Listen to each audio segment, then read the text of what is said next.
নমস্কার। পুজো মিটে গেছে, উৎসব শেষ, এবার বাস্তবের জমিতে ফেরা যাক।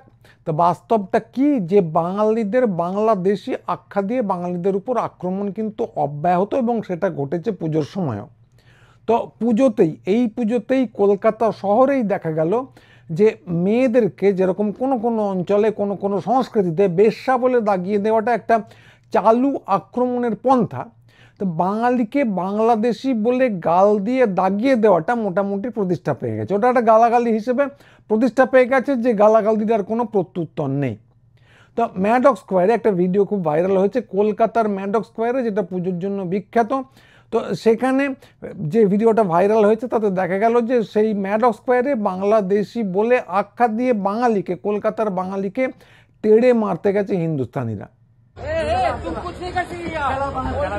वेस्ट बंगाल का वेस्ट बंगाल इंडिया का बाहर है कहाँ पे वेस्ट बंगाल इंडिया का बाहर है कहाँ वेस्ट बंगाल इंडिया का बाहर है कहाँ वेस्ट बंगाल इंडिया का बाहर है क्या वेस्ट बंगाल इंडिया का बाहर है क्या वेस्ट बंगाल इंडिया का बाहर है क्या अबे वेस्ट बंगाल इंडिया का बाहर है क्या बांग्लादेशी है कहाँ से बांग्लादेशी बांग्ला बोलले बांग्लादेशी क्या बोला वीडियो डाउन करना ये देखो बांग्लादेशी बोलছে বাংলা বললে আমি বাঙালি আছি আমি বাঙালি বলছি হ্যাঁ বাঙালি বলছি ये বাঙালি দেখো বাংলা বললে বাংলাদেশি বলছি কলকাতায় দেখো লোকজনদের দেখো ভাই कुछ नहीं कर पाए জামা ছিড়ে দিচ্ছে বাংলাদেশি বলছে বাঙালিদের তুমি আসো।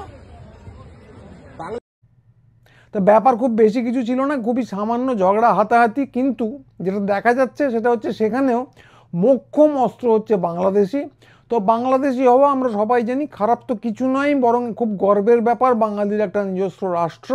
কিন্তু এখানে বাংলাদেশি বলার মানেটা খুব সহজ, সেটা হচ্ছে একটা লোককে, পশ্চিমবঙ্গের একটি বাঙালিকে দাগিয়ে দেওয়া হচ্ছে যে তুই বেটা সম্পূর্ণ অবৈধ, তুই বেটা কাঁটাতার টপকেছিস, তুই বেটা কুলাঙ্গার, যেটাকে খুব খারাপ ভাষায় মাঝে মাঝেই বলা হয়, এর পিঠে তো কাঁটাতারের দাগ লেগে আছে। তো এই ব্যাপারটা এখন মোটামুটিভাবে বৈধ হয়ে গেছে যে বাঙালিকে আক্রমণ করতে হলে তার সব থেকে দুর্বল জায়গাটায় আক্রমণ করুন, তাকে বাংলাদেশি আখ্যা দিন, যার কোনো প্রত্যুত্তর নেই, এবং বলতে এলেই বলুন যে বাংলা বলছিস কেন, তুই তো বেটা বাংলাদেশি, তুই কি বেটা বাংলাদেশি কিছু একটা। তো এইটা একটা খুব চমৎকার প্রকরণ হয়ে গেছে, যেটা শুরুতেই বললাম যে মেয়েদেরকে যেরকম দুর্বলতম জায়গায় আক্রমণ করা হয় তুই বেটা বেশ্যা বললে, এটা একটা কোনো কোনো সংস্কৃতিতে চালু ব্যাপার, সেটা খুব একটা ভালো জিনিস তো নয়, খুব ঘৃণার্হ ব্যাপার।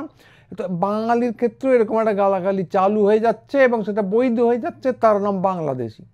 তো এই ব্যাপারটা অত্যন্ত সোজা হয়ে গেছে, নানা জায়গায় দেখেছি, দিল্লি, মহারাষ্ট্র, সর্বত্র, কলকাতাতেও দেখতে পাচ্ছি।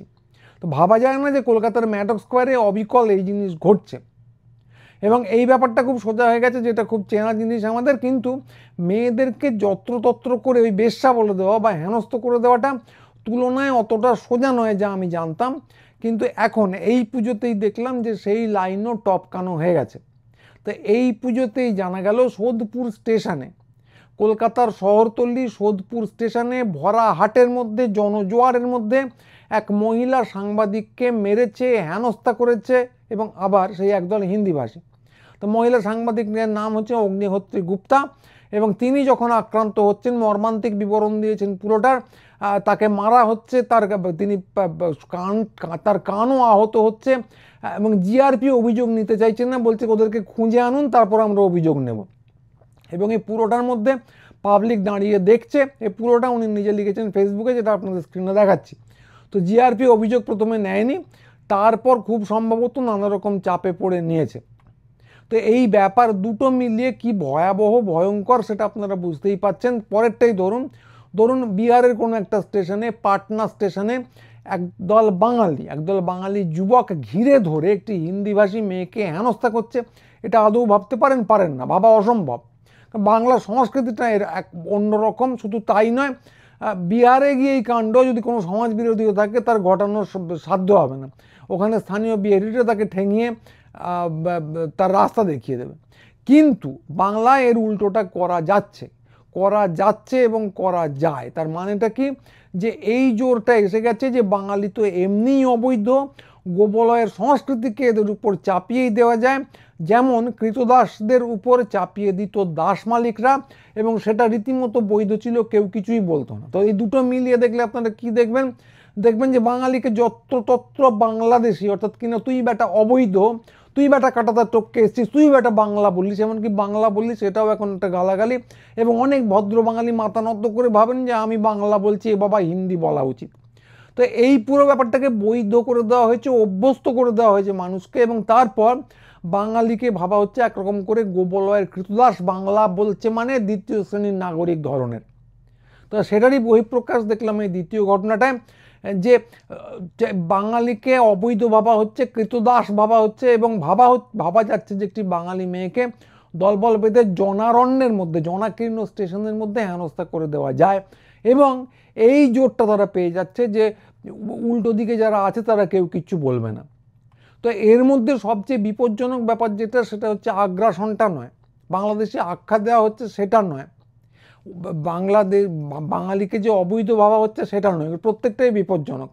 কিন্তু সবচেয়ে বিপজ্জনক যেটা, সেটা হচ্ছে যে এই যে কেউ কিচ্ছু বলবে না এগুলো ঘটে যাওয়ার সময়, এইটা কিন্তু একরকম করে বৈধতা পেয়ে গেছে এইটাও, এবং এইটা বাঙালির অভ্যাসে পরিণত হয়েছে। প্রতিবাদ থাকলে কি হয়, প্রতিবাদ থাকলে আপনি একটা আশার আলো দেখবেন যে প্রতিবাদ থাকলে এটা একটা সুরাহা হওয়া সম্ভব, কিন্তু আপাতত পড়ে মার খাওয়া এটা বাঙালির অভ্যাসে পরিণত হয়েছে, যে কারণে কেউ কিচ্ছু বলছে না। তো শুধু এখানে নয়, এটা একটা বৌদ্ধিক স্তরের বিপুল প্রভাব ছড়িয়ে পড়েছে। এই ধরুন আসামের বিখ্যাত গায়ক জুবিন গর্গ মারা গেলেন এই কয়েকদিন আগে। তো তিনি অসমীয়া ভাষায় গান গাইতেন, আরও নাকি নানা ভাষায় গান গেয়েছেন, বাংলা ভাষাতেও গান গেয়েছেন। গান কতটা ভালো কতটা খারাপ সেটা এখানে আলোচনার বিষয় না। অল্প বয়সে মারা গেছেন, খুবই দুঃখজনক ব্যাপার। তো তার সম্পর্কে আমার জ্ঞানগম্যি সবই পড়া, সাক্ষাতে কখনো দেখিনি, আলাদা করে বিশেষ করে গানও শুনিনি। তো যেটা পড়েছি সেটা হচ্ছে তিনি খুব বিরাট একজন ধর্মনিরপেক্ষ লোক ছিলেন, বিরাট বিপ্লবী ছিলেন, এবং একই সঙ্গে নেশাগ্রস্ত ধরনের ছিলেন। এবং এর সঙ্গে যেটা যোগ করতে হবে, যে ধর্মনিরপেক্ষ একটু প্রগতিশীল কথাবার্তা বলতেন, তার সঙ্গে যেটা যোগ করতেই হবে সেটা হচ্ছে যে বাংলাদেশি আখ্যা দিয়ে যে বাঙালি বিতাড়নে আসামের দাবি, সেটার খুব বড় সমর্থকও উনি ছিলেন। কীরকম না, একবার বলেছিলেন যে আসাম কি ডাস্টবিন, অর্থাৎ কিনা এনআরসি প্রসঙ্গে বলেছিলেন যে অবৈধ বাংলাদেশিদের এখানে ভর্তি করে রাখা হবে। তা আসাম একটা বিচিত্র জায়গা, যেখানে খুব পরিষ্কার করে বলছি আমি যে অনেক লোক এনআরসির বিরোধিতা করেন, অনেক লোক এনআরসির বিরোধিতা করেন, একটা বিপুল সংখ্যক অসমীয়া জনসাধারণ আমরাও করি। আমরা এবং অসমীয়া লোকজন যারা করেন এরা কিন্তু এক নয়, একেবারেই এক নয়, দুটো সম্পূর্ণ আলাদা জায়গা থেকে করেন। আমরা দাবি করি যে একজন বাঙালিকেও তাড়ানো যাবে না, যা খুশি করা যাবে না। ওরা দাবি করেন যে এত কম লোককে কেন তাড়ানো হলো, আরও অনেক লোককে তাড়ানো উচিত ছিল। ফলে যদি খুব আপাত দৃষ্টিতে দেখেন দুটো বিষয় সম্পূর্ণ একরকম লাগে, কিন্তু আসলে একটা উত্তর মেরু একটা দক্ষিণ মেরু। তো আমাদের যে প্রগতিশীল বুদ্ধিজীবীরা আছেন এবং আমাদের যে রাজনৈতিক দলগুলো আছে তারা এটা একেবারেই বুঝতে পারে না। তারা যদিও নিজেদেরকে খুব শিক্ষিত বলে দাবি করে, একেবারেই বুঝতে পারেননি, যে কারণে আপামর ভারতবর্ষের সমস্ত দলটল সব যোগ করে তারা এনআরসির পক্ষে দাঁড়িয়েছিল। তো এই জুবিন গর্গ বলুন, ভূপেন হাজারিকা বলুন, এরা কিন্তু এই এনআরসি পন্থী বাংলাদেশি হটাও এই আন্দোলনটার মোটামুটিভাবে সমর্থক। জোরে বলুন, আস্তে বলুন, মিনমিন করে বলুন, যে করেই হোক এরা এটার সমর্থক। এই পুরো ব্যাপারটা ভুলে গিয়ে বাঙালি প্রগতিশীলরা এনআরসির পক্ষে যে একসময় দাঁড়িয়েছিলেন, এখন বিরুদ্ধে দাঁড়িয়েছেন, তো আগে যে নির্বোধের মতো কাজ করেছিলেন এখন ঠিক সেটাই করছেন। এই পুরো ইতিহাসটা ভুলে গিয়ে বাঙালি বুদ্ধিজীবীরা শুধু এখন দেখছেন কত ভিড়, কত লোক ওনার শেষ যাত্রায় হচ্ছে। তো ভিড় দেখলেই ইদানিং বাঙালি বুদ্ধিজীবীদের ভাব এসে যায়। কথা হচ্ছে ভিড় যদি মুখ্য হয় তো তালিবানরাও প্রচুর ভিড় জমাতে পারে, তাদের কেন সমর্থন করেন না কে জানে। তো সেটা অন্য প্রসঙ্গ। তো এখানে যেটা দেখা গেল যে যতই বাংলাদেশি আখ্যা দিয়ে বাঙালি ঠেঙাতে বলো, বাঙালি বুদ্ধিজীবীরা দেখিয়ে দিলেন যে তোমাকে যা খুশি করো, তোমাকে আমরা মাথায় তুললে নাচবো, অর্থাৎ কিনা কেউ কিচ্ছু বলবে না। প্রথমে যেটা দিয়ে শুরু করেছিলাম এটা একদম বৌদ্ধিক স্তরে সুপ্রতিষ্ঠিত, এবং এইটা প্রতিষ্ঠিত যে কেউ কিচ্ছু বলবে না, এই বার্তাটা বিশ্ব মানবতার নামে চারদিকে ছড়িয়ে দেওয়া হচ্ছে বাঙালি বৌদ্ধিক সমাজের উচিত কাজ, এইটা মোটামুটিভাবে প্রতিষ্ঠিত। তো ফলে ভূপেন হাজারিকাই হোক আর জুবিন গর্গ হোক, এদের শিল্পী হিসেবে আপনারা কীভাবে দেখবেন সেটা অন্য প্রসঙ্গ, কিন্তু রাজনৈতিক অবস্থানের কথা যদি বলেন তো সেক্ষেত্রেও এদের মূল্যায়ন বিন্দুমাত্র বাঙালি বুদ্ধিজীবীরা করেন না। কত ব্যাপারটা হচ্ছে যে বাঙালি ঠ্যাঙাতে বলেছে তো কি হয়েছে, কিছু এসে যায় না, গরম গরম কথা তো বলতে পারে, বেশ প্রগতিশীল লাগে, এদের মাথায় তুলে নাচতে হবে, বাঙালি ঠ্যাঙালে ঠ্যাঙাবে, কি যায় আসে, কেউ কিচ্ছু নিয়ে বলবে না। তো এইভাবে একটুও খতিয়ে না দেখে সর্বত্র বিপ্লব বিপ্লব আজাদি আজাদি করে লাফালাফি করাটা একটা অভ্যাসে পরিণত হয়েছে। এটা আমরা চারদিকে দেখতে পাচ্ছি এবং সব থেকে বিপজ্জনক ব্যাপারটা হচ্ছে এর মধ্যে ভাবনা চিন্তার কোনো অবকাশ নেই। ফলে এর চেয়ে সস্তা অগভীর, এটা আরেকবার বলছি, সস্তা অগভীর আর কিছু হওয়া কঠিন। কারণ পুরোটার মধ্যে একটা কপি ক্যাট সংস্কৃতি আছে, যে মাছি মারা সংস্কৃতি আছে। অন্যের কাছ থেকে গরম কথা শুনলাম, ভেবে লাফাতে শুরু করলাম। ফলে এর চেয়ে নির্বোধ অগভীর সস্তা আর কিছু হওয়া কঠিন। তো একদিকে এরা সমানে বলে যান, সেটাও মাছি মারার মতোই, যে ভাবা প্র্যাকটিস করুন। অন্যদিকে এই ব্যাপারগুলো নিয়ে কেউ কিছু ভাবেন না, বাঙালিকে ঠ্যাঙাচ্ছে কিছু যায় আসে না। ব্যাপারটা যে এরকমই সেটা আমরা কী করে বুঝতে পারি, যে জুবিন গর্গকে নিয়ে চোখের জলে নাকের জলে হয়ে যাচ্ছেন বুদ্ধিজীবীরা, শিক্ষিত সম্প্রদায়। অন্যদিকে বাংলাদেশের জেলে বন্দি হয়ে আছে সেই মেয়েটি, যার কথা কয়েকদিন আগে অনুষ্ঠানেই বলেছিলাম, যাকে বাংলাদেশি বলে তাড়িয়ে দেওয়া হয়েছে পশ্চিমবঙ্গ থেকে। সীমান্তরক্ষী বাহিনী তাড়িয়েছে, বিএসএফ তাড়িয়েছে, এবং ওদিকে তাকে ভারতীয় বলে জেলে ভর্তি করে রাখা হয়েছে। তা সেই মেয়েটা, তাকে নিয়ে উত্তাল হয়ে উঠতো বাংলা, যদি এটা নিয়ে কেউ কোনো চিন্তা ভাবনা করতো। কিন্তু উত্তাল হওয়া দূরস্থান, তাকে নিয়ে বিশেষ কোনো কথাই হয় না। তো এই বস্তুটা সম্ভব কেন? এই কারণেই যে নির্বুদ্ধিতা সর্বত্র চলছে এবং বাঙালিকে ঠেঙা কেউ কিছু বলবো না, এই একটা জায়গায় পৌঁছে যাচ্ছেন বাঙালি বৌদ্ধিক সমাজ। তিলোত্তমা, এই প্রসঙ্গে মনে পড়ে যায় যে তিলোত্তমা কাণ্ডের পর দেখতাম যে গভীর রাতে যে মেয়েরা বাড়ি ফেরেন, কর্মসূত্রে ফেরেন বা অন্য কোনো কারণে, তো সামাজিক মাধ্যমে নিজেদের কথা কিছু কিছু লিখেছেন। তো বেশ খারাপ অভিজ্ঞতার কথাই লিখেছেন, সেগুলো ভয়ঙ্কর বিপজ্জনক কিছু নয়, কিন্তু ছোট ছোট খারাপ অভিজ্ঞতা।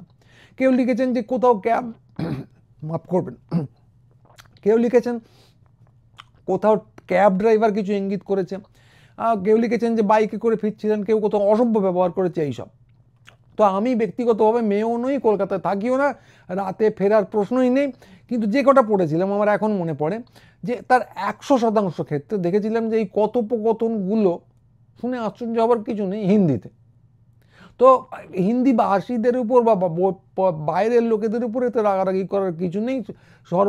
সারা পৃথিবীর সমস্ত লোক খারাপ, বাঙালি ভালো এমন নয়। কলকাতায় একসময় ছেয়ে থাকতো সর্দারজি ড্রাইভারে, তো তাদের তো সুনাম অত্যন্ত বেশি। কখনো সর্দারজি ড্রাইভার আছেন দেখলে মেয়েরা নিরাপত্তা বোধ করতো গভীর রাতেও, এবং তারা কখনো এই জিনিস কেউ করেছেন বলে শুনিনি। তো ফলে এইটা ঠিক বাইরের লোকেরা দুষ্টু হয়ে যাচ্ছে তা ঠিক নয়, ব্যাপারটা খুব পরিষ্কার।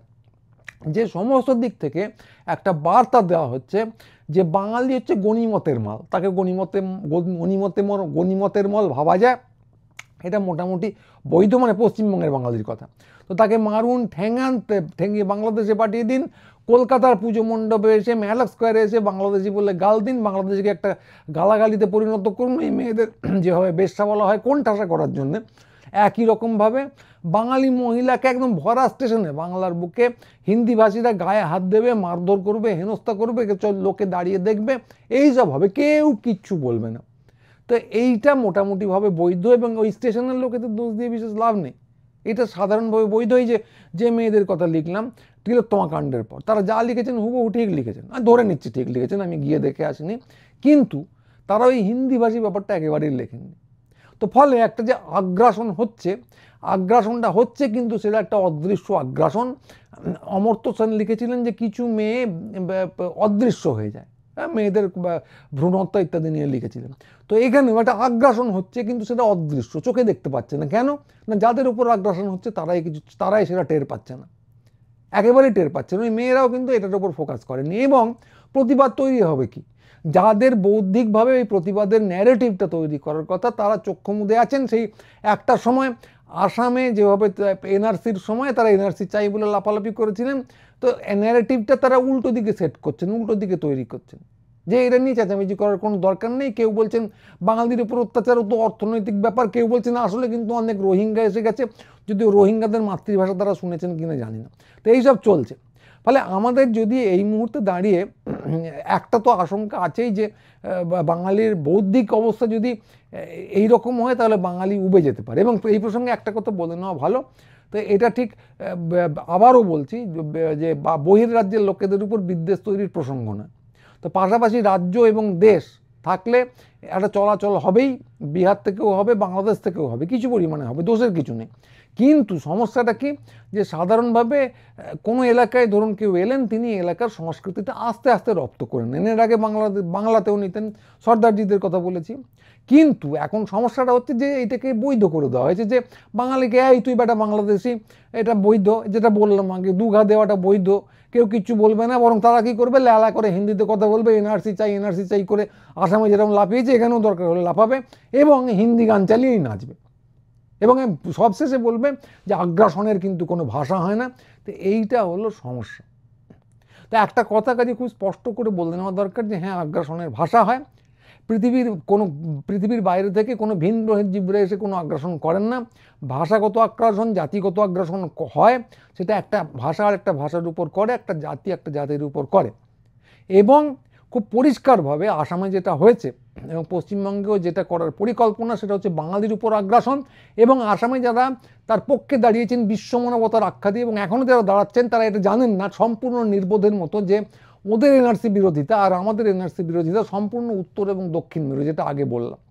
যারা হিন্দি বলয়ের নেতাদের কথায় কথায় টেনে আনেন, তাদের প্রসঙ্গ টেনে আনেন, তারা খুব ভালো লোক। কিন্তু কথা হচ্ছে যে ওদের এনআরসি বিরোধিতা আমাদের এনআরসি বিরোধিতা সম্পূর্ণ কিন্তু আলাদা।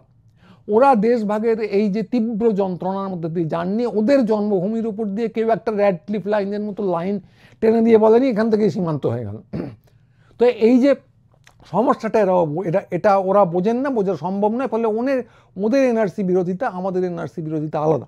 আমরা জানি যে ওটা লাইন টেনে দিলে যাতায়াত আটকানো যায় না। আমরা জানি উচ্ছিন্ন মানুষ এসেছেন পশ্চিমবঙ্গ ছেয়ে গেছে উদ্বাস্তুতে। আমরা জানি কে অনুপ্রবেশকারী কে উদ্বাস্তু, এটা বলা খুব কঠিন।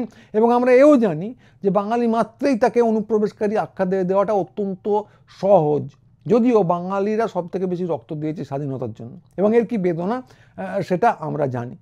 ফলে কি করে একজন অনুপ্রবেশকারী, কি করে একজন উদ্বাস্তু চিহ্নিত হবে, বাংলা একটা লাইন টেনে দিলেই তো হয় না। আমাদের যে পিতৃপিতামহ যারা দেশটাকে দুভাগ করেছিলেন, তারা এর কোনো সমাধান দিয়ে যাননি। তারা খুব বড় বড় লোক, কিন্তু এর কোনো সমাধান দিয়ে যাননি। এরা পাপ করেছিলেন, এই পাপের দায়ভার তাদের নিতে হবে। এবং আমরা ওই গোবলয় নেতাদের বা আসামের লোকজনের প্রেসক্রিপশন অনুযায়ী চলবো না। এনআরসি এর কোনো সমাধান নয়, বাঙালি বিতাড়ন, বাঙালির উপর অত্যাচারের কোনো সমাধান নয়। এটা খুব স্পষ্ট করে আমাদের বলার সময় হয়ে গেছে। তো এইটা বাঙালি বুদ্ধিজীবীরা বোঝেন না, একেবারেই বোঝেন না, বিশেষ করে প্রগতিশীলরা একেবারেই বোঝেন না। তো সেই জন্য এটা বারবার জোর দিয়ে খুব স্পষ্ট করে বললাম। আপনারা যারা ভিডিওটা দেখলেন তারা অতি অবশ্যই, যদি আপনার কাছে খুব বৌদ্ধিক লোকজনের খবর টবর থাকে, তাদেরকে দেখান, একটু শোনান, তাহলে মনে হয় অবস্থাটা একটু ঘুরলেও ঘুরতে পারে। কারণ জাতি কিন্তু নইলে সংকটে। তো আজকে অনেকক্ষণ হয়ে গেল, এখানেই শেষ করব। সবাই ভালো থাকবেন, সাবস্ক্রাইব করবেন, বন্ধুবান্ধবদের পাঠাবেন এবং অতি অবশ্যই আমাদের সাইটে আসবেন। আজকের মতো শেষ করলাম। এই একদিন অন্তর একদিন ভিডিও করব, হয়তো পরশু আবার নিয়ে আসবো। সবাই ভালো থাকবেন, নমস্কার।